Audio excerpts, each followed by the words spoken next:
Assalamualaikum dan selamat sejahtera. Dalam eksperimen kali ini, kita akan membincangkan eksperimen 1B, iaitu pertukaran ion ferrum 2 kepada ion ferrum 3 dan sebaliknya.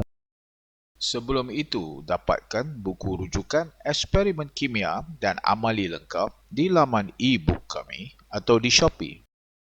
Buku eksperimen mengandungi prosedur dan susunan radas, pemerhatian tindak balas kimia, jadual keputusan dan soalan-soalan perbincangan. Terdapat dua bahagian dalam eksperimen ini. Dalam bahagian pertama, kita akan mengkaji tentang pertukaran ion ferrum 2 kepada ion ferrum 3. Bahan-bahan yang digunakan ialah larutan ferrum 2 sulfat dan air bromin. Larutan ferrum 2 sulfat berwarna hijau. Larutan ferrum 2 sulfat mengandungi ion-ion utama iaitu ion ferrum 2 dan ion sulfat.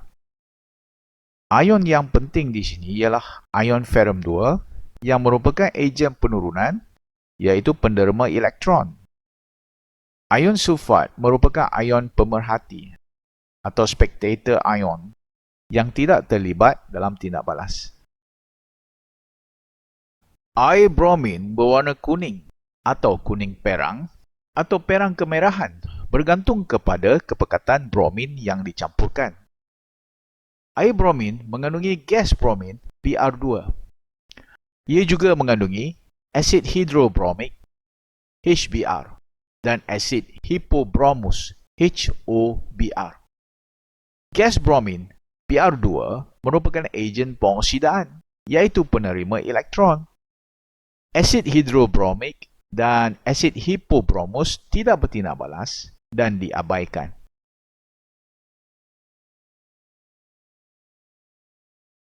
Tabung uji diisikan dengan larutan ferrum 2 sulfat yang berwarna hijau. Air bromin ditambahkan kepada larutan ferrum 2 sulfat. Campuran dikacau supaya bercampur dengan seragam. Campuran ini kemudiannya dipanaskan. Warna larutan berubah menjadi semakin perang.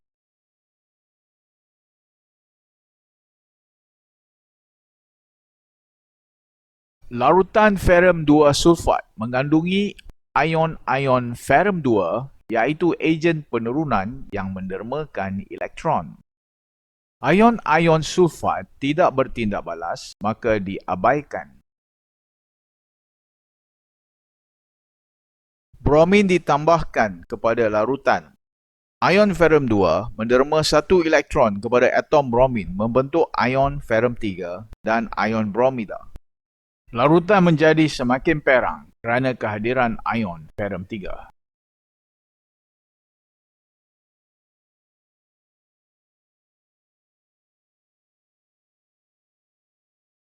Dalam tindak balas yang berlaku, warna air bromin dilunturkan dan menjadi tidak berwarna. Larutan menjadi perang kerana kehadiran ion-ion ferrum 3.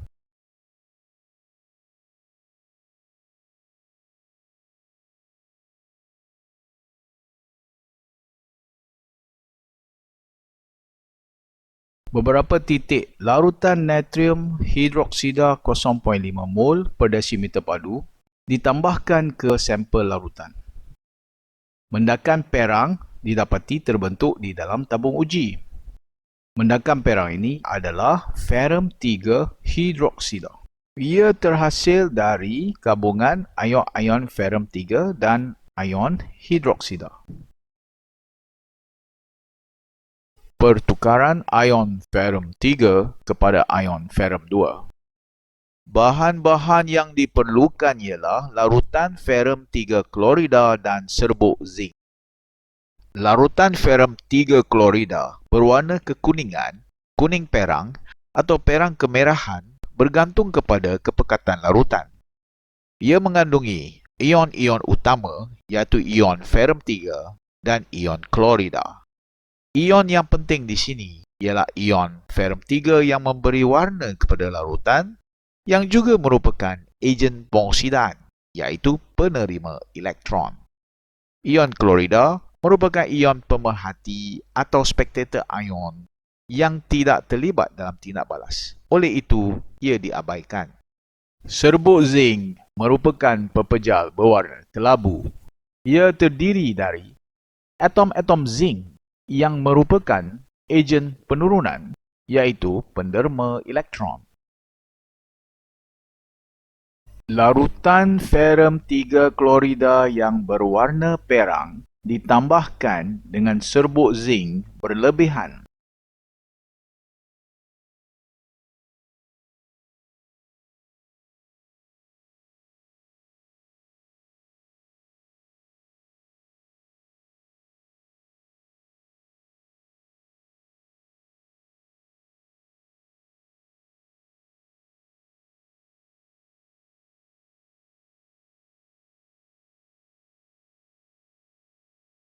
Campuran dipanaskan dan dikacau berterusan.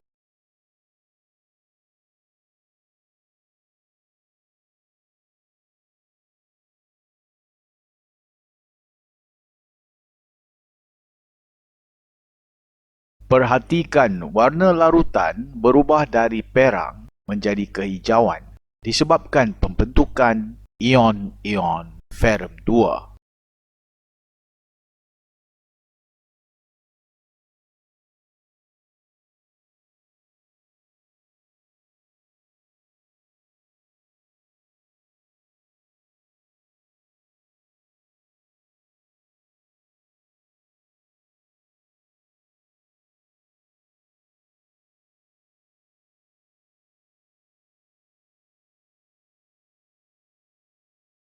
Larutan ferrum 3 klorida mengandungi ion-ion ferrum 3 yang menyebabkan warna larutan menjadi perang. Ion ferrum 3 merupakan ejen pengoksidaan yang menerima elektron. Ion-ion klorida merupakan ion pemerhati atau spectator ion yang tidak bertindak balas. Oleh itu, ia diabaikan. Apabila campuran dipanaskan dan dikacau, pelanggaran ion-ion ferrum 3 dengan atom-atom zinc berlaku. Setiap atom zinc mendermakan 2 elektron kepada 2 ion ferrum 3. Atom zinc menjadi ion zinc manakala ion ferrum 3 berubah menjadi ion ferrum 2. Warna larutan berubah menjadi kehijauan disebabkan kehadiran ion-ion ferrum 2. Ion-ion zinc juga melarut ke dalam larutan.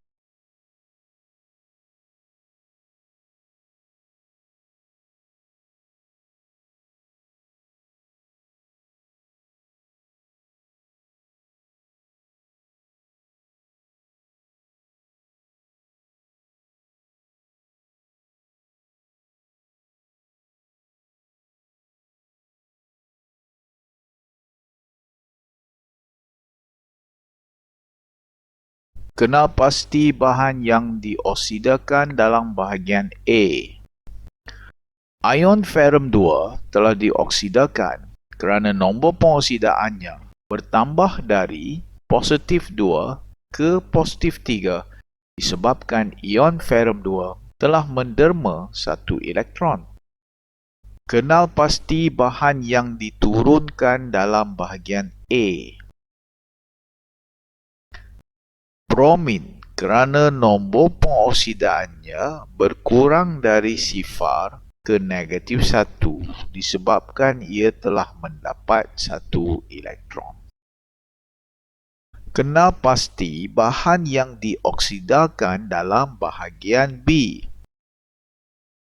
Atom zinc kerana nombor pengoksidaannya bertambah dari sifar ke positif 2 disebabkan ia telah menderma 2 elektron. Kenal pasti bahan yang diturunkan dalam bahagian B. Ion ferrum 3 kerana nombor pengoksidaannya berkurang dari positif 3 ke positif 2 disebabkan ia telah mendapat elektron. Apakah peranan air bromin dalam bahagian A? Air bromin bertindak sebagai ejen pengoksidaan yang menerima elektron. Apakah peranan serbuk zinc dalam bahagian B? Serbuk zinc bertindak sebagai ejen penurunan yang menderma elektron.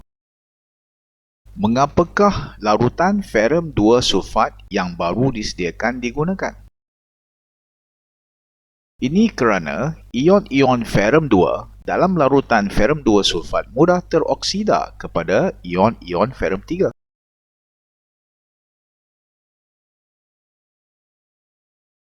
Namakan satu reagen untuk mengesahkan kehadiran ion ferrum 2 dan ion ferrum 3.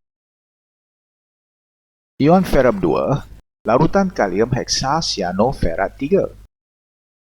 Untuk ion ferrum 3, larutan kalium heksasianoferat 2. Apabila reagen di atas ditambahkan kepada larutan yang mengandungi ion-ion tersebut, mendakan biru akan terbentuk. Cadangkan bahan lain yang dapat menggantikan air bromin dan zinc. Air klorin boleh menggantikan air bromin, serbuk magnesium boleh menggantikan zinc.